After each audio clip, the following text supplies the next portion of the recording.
इस वक्त हम आजमगढ़ में, हमारे साथ हैं कांग्रेस के अध्यक्ष उत्तर प्रदेश अजय सिंह लल्लू जी। ये बताइए आप आजमगढ़ में क्यों आए हैं?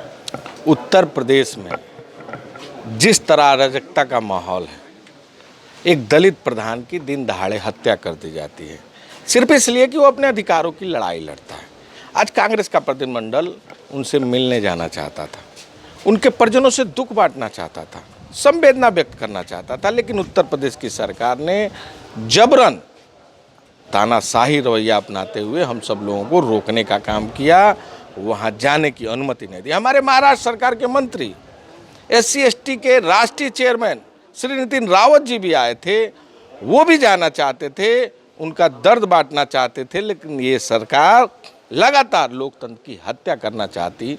जो सरकार स्टेट के गेस्ट का सम्मान नहीं कर सकती, वो उत्तर प्रदेश का क्या सम्मान करेगी। लेकिन एक तरफ कांग्रेस बीजेपी ने कहा है कि जो अपराधी थे, इस घटना घटी है, उसको लेकर उन्होंने कहीं NSA और गैंगस्टर जैसा घटना लगाने की बात कही है। मुझे लगता है कि अगर सरकार की नीतियाँ सही रहती, अपराधियों का गठजोड़ नहीं होता, तो शायद इस तरह की स्थिति और हालात नहीं पनपते।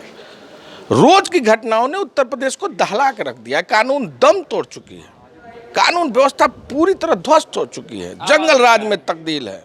रोज आप देखें, भदोई में जिस तरह एक लड़की के साथ बलात्कार करके उसकी हत्या कर दी गई, उसके ऊपर तेजाब से नहला दिया गया। हापुड़ की घटना, अंबेडकर नगर की घटना, मेरठ की घटना, इलाहाबाद की घटना, प्रदेश के किस कोने में रोज घटनाओं का अंबार नहीं है। ये प्रदेश जंगल राज में तब्दील हो चुका है।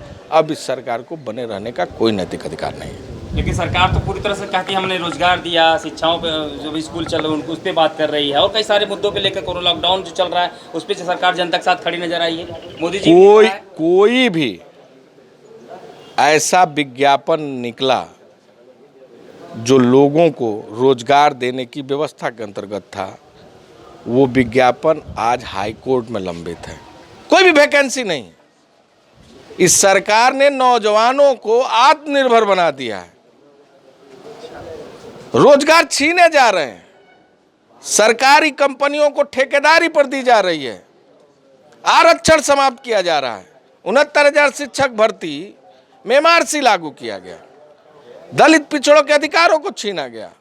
ये सरकार लगातार उस वैकेंसी को भी लगातार जिस रूप में भर्ती कराना चाहती है, दरोगा की भर्ती, लेखपाल की भर्ती, SI की भर्ती, कोई ऐसी भर्ती नहीं होगी जिस भर्ती में अब तक कोई पारदर्शिता हुई हो या वो न्यायालय के अंतर्गत लंबित ना हो।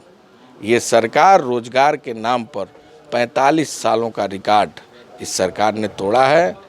आपको याद होगा बिजनेस स्टैंडर्ड ने अभी छापा था, बिल्कुल 1947 में जो इस देश का GDP था, वह GDP आज आकर खड़ा हो गया है। ये इस प्रदेश और इस देश के सरकार की उपलब्धि है।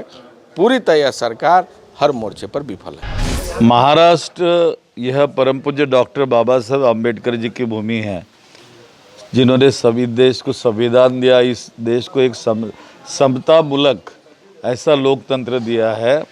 आज मैं जब उत्तर प्रदेश में एक दलित युवा प्रधान की हत्या हो जाती है, उनके परिवार को मिलने जब आ जाता हूं, तो मुझे रोका गया है यहाँ पर और उनसे मिलने देने के लिए मना कर दिया गया। मैं समझता हूँ कि ये लोकतंत्र की हत्या है, भारतीय संविधान के खिलाफ है। महामहिम राष्ट्रपति जी ने तुरंत इस घटना का वास्ता लेकर उन्होंने इस सरकार को बर्खास्त करनी चाहिए। क्या आप मांग करते हैं आप? योगी सरकार को बर्खास्त करना चाहिए। सबसे ज़्यादा गुनहगारी उनके कार्यकाल में बढ़ी है, सबसे ज़्यादा अत्याचार और उत्पीड़न की घटनाएं उनके वक्त यहाँ पर हो रही है। अब खबरें पाइए सबसे पहले हमारे मोबाइल न्यूज एप्लीकेशन पर। एंड्रॉइड या iOS प्लेटफॉर्म पर जाइए, HW न्यूज नेटवर्क को सर्च कीजिए, डाउनलोड कीजिए और अपनी सुविधानुसार भाषा का चयन कीजिए। खबरों की भीड़ में अपने काम की खबर पाते रहिए।